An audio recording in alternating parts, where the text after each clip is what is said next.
When the grounding system fails, it's not just the equipment that's at risk, it is the line crew.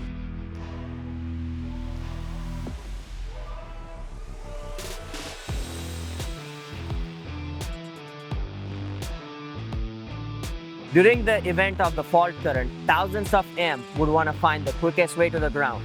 And if the grounding equipment fails or doesn't hold, the lineman becomes that path. The integrity of the grounding system is not an equipment issue, it is the life-saving issue. The mistakes usually starts at the setup. It could be a wrong size clamp or a wrong type of clamp or a mismatched components put together. If one component fails in a path, the entire protective system fails. When you put together a system from different manufacturers using different components that are not designed to work together, it creates an unknown system. And in grounding, an unknown is a risk. So the grounding must be looked at an entire system rather than a component.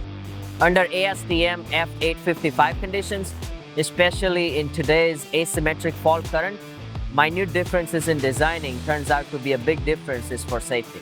MPS offers a wide array of ground clamps, including the bronze ball stud clamp, duckbill clamp, and universal C clamps.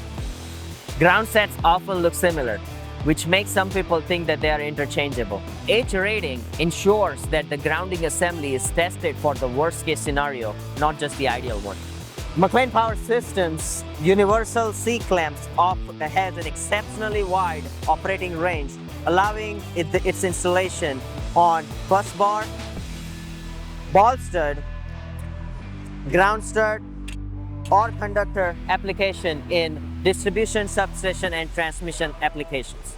We control the casting of the clamps, the forging of aluminum eyeballs, the lubrication chamber for the threads, the strain relief geometry, the heat shrink between the cable and the ferrule. All these details matter.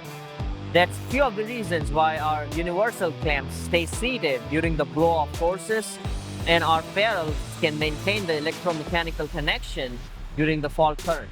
The robust H-frame design, along with the strain relief feature in the back, protects the clamp from the whipping effect during asymmetric fault current.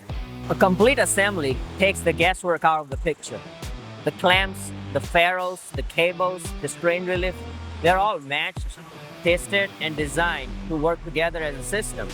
Each grounding components and the whole assembly is designed and engineered to withstand the asymmetrical standard. For utilities, it simplifies the setup, reduces the risk, and potential mistakes. So it's not just the component test, it's the system test. Ball studs are foundation for safe and repeatable grounding connection. The spherical design of the ball studs allow the clamps to be installed at multiple angles, allowing access in the tight or awkward positions. The real performance drivers lies in the materials, the ferrules, the thread, and how the whole assembly comes together and work under fault current. Ferrules may be small, but they play a critical role in grounding systems performance. When properly matched and crimped, they ensure the assembly performs exactly as rated. When one company engineers and builds the grounding system, what you get is consistency. All the components, clamps, cable, ferrule, they're designed to go with each other. So there is no guesswork where the components came from or whether they are designed to go with each other. If grounding is what protects the crew from the worst millisecond of their life, engineering and testing should never be optional. For more safety and grounding solutions, please visit the safety page on MacLeanPowerSystems.com.